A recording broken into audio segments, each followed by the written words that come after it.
এদিকে দ্বিতীয় দফায় নির্বাচন রয়েছে 29শে এপ্রিল, আর তার আগেই দেগঙ্গায় আইএসএফ নেতার বাড়ির সামনে দুটি বোমা উদ্ধারের ঘটনা।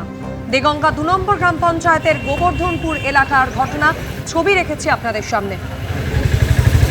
দ্বিতীয় দফায় ভোট রয়েছে উত্তর 24 পরগনার দেগঙ্গায়, আর তারই আগে আইএসএফ নেতার বাড়ির দুয়ারে বোমা উদ্ধারের ঘটনায় এলাকায় চাঞ্চল্য ছড়িয়েছে।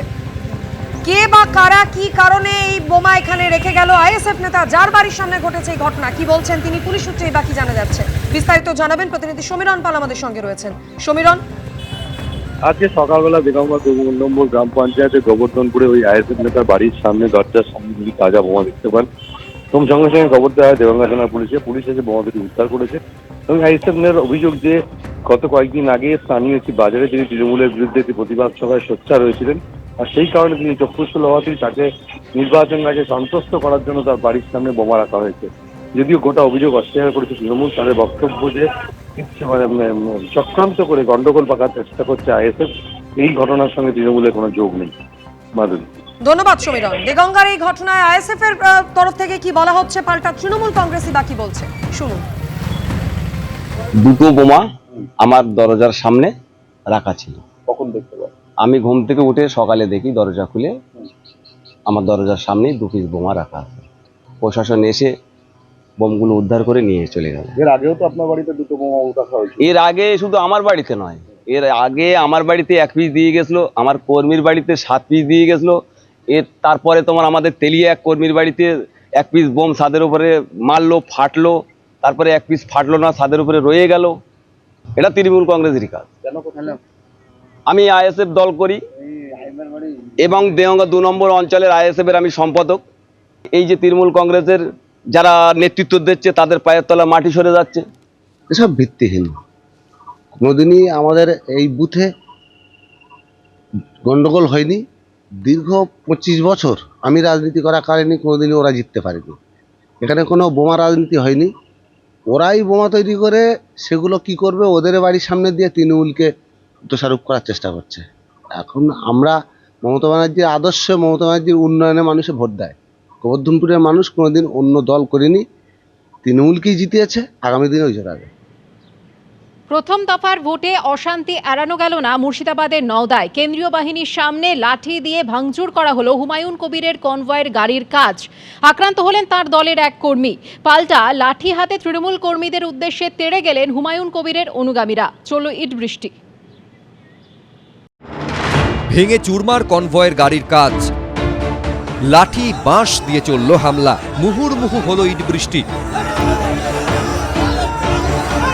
প্রথম দফার ভোটের দিন কেন্দ্রীয় বাহিনীর সামনে তৃণমূলের সঙ্গে সংঘর্ষে জড়ালেন হুমায়ুন কবির, যার জেরে রণক্ষেত্রে চেহারা নিল মুর্শিদাবাদের নওদা। নওদা থানার মদতে তৃণমূলের গুন্ডাগিরি করছে, ইট ছোড়া হচ্ছে, আমার উপরে হামলা হচ্ছে, একাধিকবার হামলা হচ্ছে। সেটা লোকাল পুলিশ আমাকে কোনো প্রোটেকশন একেবারে আজকেও সিটি বাজাচ্ছে। আজকে কি কোনো প্রচার করা যায়? আজকে কি কোনো প্রচার করা যায়? আজকে কিছু করা যায় না, সিটি বাজাচ্ছে এখনো। কালকে তো আমাকে দেখে বোম ব্লাস্ট করেছিল, আমি আরেকটু এগিয়ে না গেলে আমারই গায়ে ফাটতো। বৃহস্পতিবার শিবনগরে একটি ভোট গ্রহণ কেন্দ্রে হুমায়ুন কবির উপস্থিত হলে তাকে ঘিরে স্লোগান দিতে থাকেন তৃণমূল কর্মীরা। পাল্টা তৃণমূল কর্মীদের দিকে তাড়া করে যান হুমায়ুন কবির, কেড়ে নেওয়া হয় কেন্দ্রীয় বাহিনীর লাঠি। তুমুল উত্তেজনা তৈরি হয়। হুমায়ুনের চাঁদাগিরি চলবে না।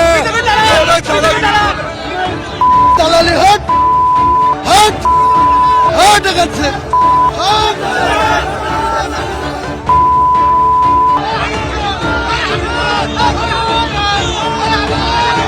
কেন্দ্রীয় বাহিনী দুপক্ষকে সরিয়ে দিলে রাস্তাতে চেয়ার নিয়ে বসে পড়েন হুমায়ুন কবির, তাকে পাখার বাতাস করতে থাকেন অনুগামীরা। নওদায় যে উত্তেজনা পরিস্থিতি ছিল সেটা কিন্তু এখনো পর্যন্ত রয়েছে। লরির সামনে চেয়ার নিয়ে হুমায়ুন কবির রাস্তায় বসে পড়েছেন এবং উল্টো দিকে তৃণমূল কর্মীরা তারা জমায়েত করে রয়েছে। তৃণমূলের মস্তান বাহিনী বেআইনি রিভলভার নিয়ে পুলিশের সাথে পুলিশের ব্যাগ ছিনতাই করে নিচ্ছে। পুলিশ তাদের বিরুদ্ধে কোনো অ্যাকশন করছে না। আর এখানে মস্তান বাহিনী আমাদের উপরে চড়াও হতে আসছে। এর শেষ দেখে তারপরে নওদা ছাড়বো। কিছুটা দূরে পাল্টা রাস্তায় বসে বিক্ষোভ দেখাতে থাকেন তৃণমূলের নওদার বুথ সভাপতি সফিউজ্জামান শেখ। তাকেও পাখার বাতাস করতে থাকেন তৃণমূল কর্মীরা। হুমায়ুনকে দাদাগিরি করতে দেব না। 9:45 অবধি নওদায় শান্তিপূর্ণভাবে প্রায় 3 ঘন্টা ভোট চলেছে, কোথাও কোনো রকম অশান্তি ছিল না। হুমায়ুনের দাদাগিরি চলতে দেব না, তাকে ভোট লুট করতে দেব না। এরপরই আরও উত্তপ্ত হয়ে ওঠে পরিস্থিতি। তৃণমূল ও আমজনতা উন্নয়ন পার্টির সমর্থকেরা একে অপরের দিকে লাঠি বাঁশ নিয়ে হামলা চালায়। পরিস্থিতি নিয়ন্ত্রণে আনতে লাঠিচার্জ করে কেন্দ্রীয় বাহিনী।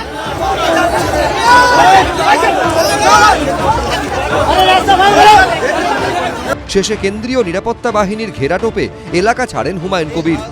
পার্থপ্রতিম ঘোষ, সুমন ঘড়াই, এবিপি আনন্দ। এবিপি আনন্দ, এগিয়ে থাকে, এগিয়ে রাখে।